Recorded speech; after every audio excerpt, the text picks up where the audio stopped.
जानकीकान्तस्मरणं जय जय राम राम राजा रामचंद्रमूर्ति की जय. ஸ்ரீ வால்மீகி ராமாயணம் பாலகாண்டத்தில் 43வது சர்க்கம் பார்க்க போகிறோம். இந்த சர்க்கத்தில் கங்கை எப்படி பூமிக்கு வந்தாள் அப்படிங்கிறத பற்றி பார்க்க போகிறோம். த்ரிஷத்வாரிம்ஷ சர்க்கக. ஸ்லோகம் 1. देवदेवे गते तस्मिन् सो अङ्गुष्ठाग्रनिपीडितां कृत्वा वसुमतीं राम संवत्सरम् उपासत. தேவதேவனான பிரம்மா சென்றதும் பகீரதன் ஒரு காலின் கட்டை விரலை மட்டும் தரையில் ஊன்றிக்கொண்டு 1 வருட காலம் பரமேஸ்வரனை குறித்து தவம் செய்தான். ஸ்லோகம் 2. ऊर्ध्वबाहुर्निरालम्बो वायुभक्षो निराश्रयः अचलस्थाणुवत् स्थित्वा रात्रिं दिवम् अरिन्दम. 2 கைகளும் மேல் நோக்கி நின்றன. பிடிப்பு ஏதும் இல்லை. காற்றே உணவு. ஆதாரமில்லை. தூணை போல அசைவில்லாமல் நின்று இரவு பகலாக தவம் செய்தான். ஸ்லோகம் 3. अथ संवत्सरे पूर्णे सर्वलोक नमस्कृतः उमापति पशुपति ராஜானமிதம் அப்ரவீதோ. 1 ஆண்டு காலம் நிறைந்ததும் உமாபதியும் எல்லா உயிர்களின் தலைவரும் எல்லா மக்களும் வணங்கப்படுபவருமான சங்கரன் மன்னன் பகீரதனிடம் இவ்வாறு கூறினார். ஸ்லோகம் 4. प्रीतस्तेगं नरश्रेष्ठ करिष्यामि तव प्रियं शिरसा धारयिष्यामि शैलराजसुतामहम्. மாமனிதனே, உன் தவத்தால் நான் மகிழ்ச்சி அடைந்துள்ளேன். உனக்கு பிரியமான காரியத்தை செய்து தருகிறேன். இமவான் மகளை என் தலையில் தாங்கிக் கொள்கிறேன். ஸ்லோகம் 5. ततो हैमवती ज्येष्ठा सर्वलोक नमस्कृता तदा सा सुमहद्रूपं कृत्वा वेगं च दुःसहम् आकाशादपदत् गङ्गा शिवे शिव शिरस्युत. இமவானின் மூத்த புதல்வியும் எல்லா மக்களாலும் வணங்கி போற்றப்படுபவளுமான கங்கை மிக பெரிய உருவம் ஏற்று தாங்க முடியாத வேகத்துடன் ஆகாசத்திலிருந்து மங்களமயமான சிவனுடைய தலையில் விழுந்தாள். ஆஹா. ஸ்லோகம் 6. அச்சிந்தயச்ச சா தேவி கங்கா பரமதுர்தரா விஷாம்யகம் ஹி பாதாளம் ஸ்ரோதசாகிருஹ்ய சங்கரம். தாங்கிக் கொள்ள முடியாத அளவுக்கு வேகமும் உருவமும் கொண்ட கங்கை என்னுடைய ஓட்டத்தின் வேகத்தில் சங்கரனையும் இழுத்து கொண்டு பாதாளத்திற்குள் புகுந்து விடுகிறேன் என்று எண்ணினாள். ஸ்லோகம் 7. தஸ்யாவலேபனம் ஞாத்வா கிருததஸ்து பகவான் ஹரஹ திரோபாவயிதும் புத்திம் சக்ரே த்ரிநயன நஸ்ததா. தன்னை தாழ்வாக மதிக்கும் அவள் எண்ணத்தை அறிந்து மிகவும் கோபம் கொண்ட பகவான் கங்கையை மறைந்து போகும்படி செய்துவிட முடிவு செய்தார். ஸ்லோகம் 8. சா தஸ்மின் பதிதா புண்யா புண்யே ருத்ரஸ்ய மூர்தனி ஹிமவத் பிரதிமே ராம ஜதா மண்டல கக்வரே சா கதஞ்சித் மஹிம் கந்தும் நாஷக்னோத் யத்ன மாஸ்திதா. புனிதமான கங்கை ருத்ரனுடைய சிரசில் குதித்தாள்.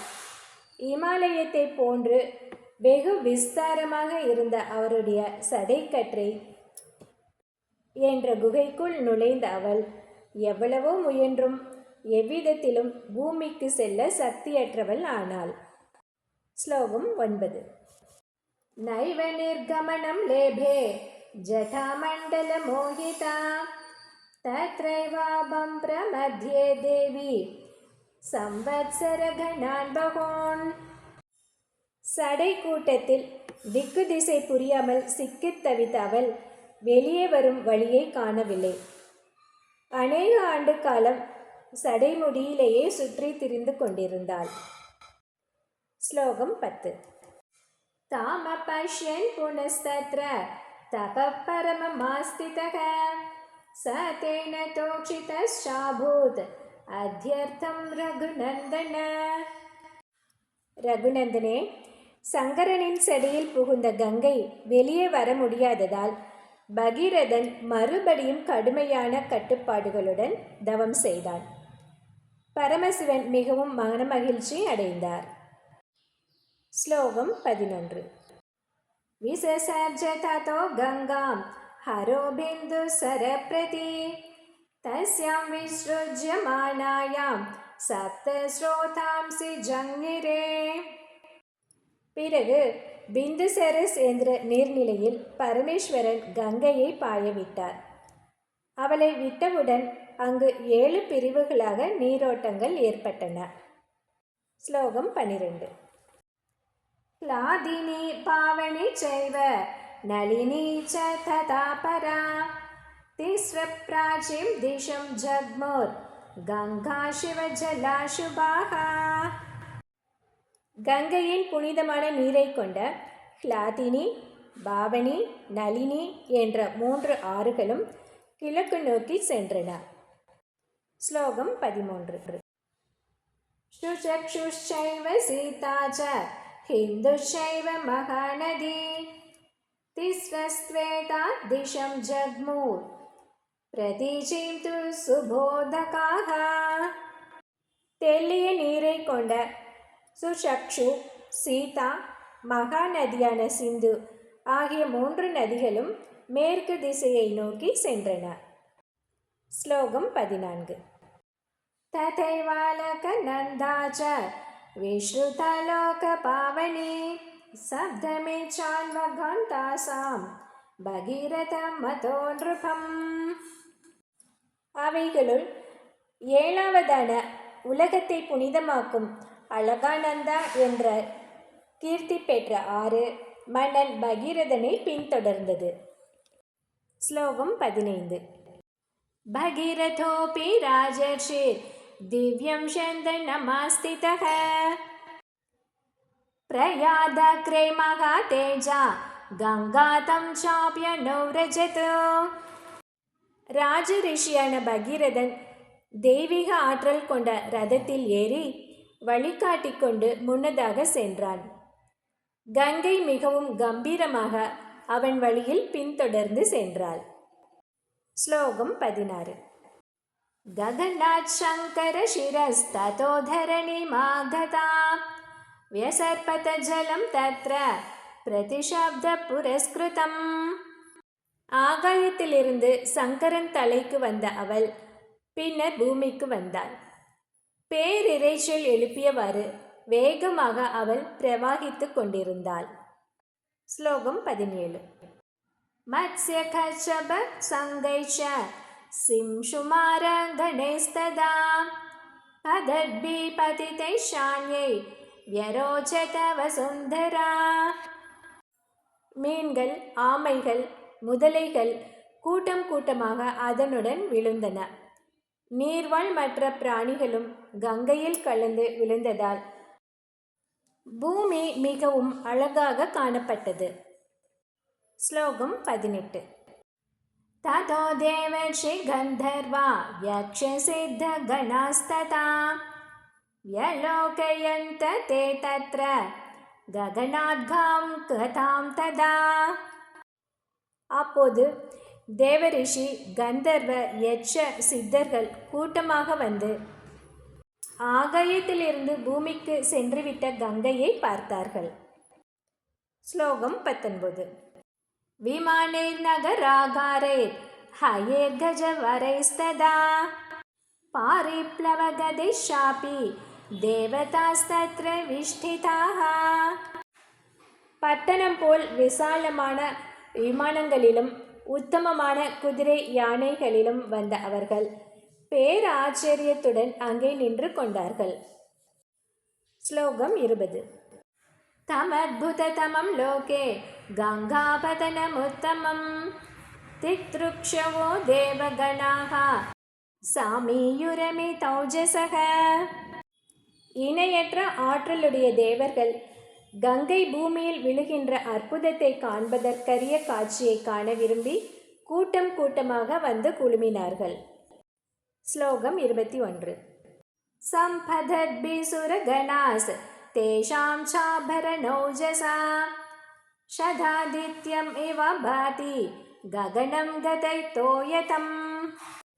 கங்கையின் பாழ்ச்சேலை காண விரும்பி மிகவும் வேகமாக வந்து கொண்டிருந்த ஒளிமயமான தேகம் படைத்த தேவர்களாலும் அவர்கள் அணிந்து கொண்டிருந்த அணிகலன்களின் ஒளியினாலும் மேகங்கள் இல்லாமல் வெட்டவெளியாய் விளங்கிய ஆகாயம் 100 சூரிய பிரகாசத்துடன் பேரொளி வீசியது. ஸ்லோகம் 22. ஷிம்ஷுமாரோ ரககணேர் மீனைரபி ச சஞ்சலைஹி வித்யுத்பிரிவ விக்ஷிப்தை ராகாசமபவத்ததா. துள்ளி திளைத்தபடி வீழ்ந்து கொண்டிருந்த முதலை, பாம்பு, மீன் கூட்டங்களால் கங்கை நீர்வீழ்ச்சி மின்னலின் ஒளிச்சிதறல்களுடன் தோன்றும் ஆகாயம் போல விளங்கியது. ஸ்லோகம் 23. பாண்டரை சலிலோத்பீடை கீரியமானே சகஸ்ரதா சாரதாப்ரைரிவாதீர்ணம் ககனம் ஹம்ச சம்ப்ளவைஹி. ஆயிரக்கணக்கான துண்டுகளாக்கப்பட்ட வெண்மையான நுரை பரவலாக விழுந்து கொண்டிருந்த காட்சி சரத்கால வெண்மேகங்களாலும் அன்னப்பறவைகளின் சஞ்சாரத்தாலும் விளங்கும் ஆகாயம் போலிருந்தது. ஸ்லோகம் 24, 25. क्वचिद्रुदतरं याति कुटिलं क्वचिदायतं विनतं क्वचिदु भूतं क्वचित् याति शनैः शनैः सलिलं सलिलेशनैव क्वचिदव्याहतं पुनः मुहुरुध्वपथं गत्वा पपात वसुधातलम्. சில நேரங்களில் வேகமாகவும் சில இடங்களில் குறுகலாகவும் மற்றும் சில இடங்களில் அகலமாகவும் சில சந்தர்ப்பங்களில் கீழ்நோக்கி பாய்ந்தும் சில சந்தர்ப்பங்களில் மேல் நோக்கி தாவியும் சில இடங்களில் மிக மிக மெதுவாகவும் சில நேரங்களில் தண்ணீரின் மேல் தண்ணீரை அடித்து கொண்டும் அடிக்கடி மேலே மேலே சென்றும் ஒரு வழியாக மண்ணுலகில் கங்கை வீழ்ந்தது. ஸ்லோகம் 26. தஷங்கர ஷிரோ பிரஷ்டம் பிரஷ்டம் பூமிதலே புனக வியரோச்சத ததா தோயம் நிர்மலம் கத கல்மஷம். பரமேஸ்வரனின் திருமுடியில் இருந்து வெளிப்பட்டு பூமிக்கு வந்து சேர்ந்த அந்த தண்ணீர் மாசற்றதாகவும் தெல்லியதாகவும் கருதப்பட்டது. ஸ்லோகம் 27. தத்ர தேவர்ஷி கன கந்தர்வா வசுதாதலவாசினக பவாங்க பதிதம் தோயம் பவித்ரமிதி பஸ்பிருஷுஹோ. அப்போது பூ உலகில் அவ்விடத்தில் இருந்த தேவரிஷிகளும் கந்தர்வர்களும் பரமசிவன் உடலில் இருந்து வந்து விழுந்த தண்ணீர் மிகவும் புனிதமானது என்பதால் அதில் நீராடினார்கள். ஸ்லோகம் 28. ஷாபாத் பிரதிதா வ்யேச ககனாத் வசுதாதலம் க்ருத்வா தத்ராபிஷேகம் தே பபுவூர்கத கல்மஷாஹ. சாபம் பெற்றதனால் விண்ணுலகிலிருந்து மண்ணுலகத்துக்கு தள்ளப்பட்டவர்கள் தேவ கந்தர்வ யட்ச முதலானோர் அந்த நீரில் நீராடி மாசுக்கள் நீங்க பெற்றார்கள். ஸ்லோகம் 29.